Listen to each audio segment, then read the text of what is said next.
Бул салтты шаардагы тааныштарыма түшүндүрө албай аябай убара болдум.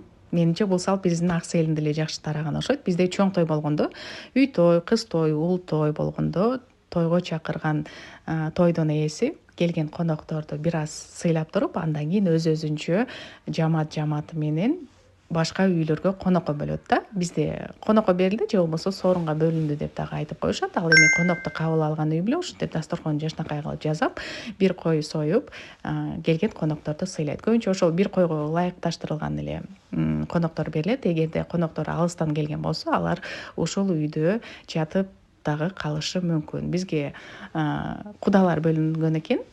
Жакшы сыйлаганга аракет кылдык. Анан бул жактагыларга айтсам, түшүнбөй атышты да, бул кандай конок депчи.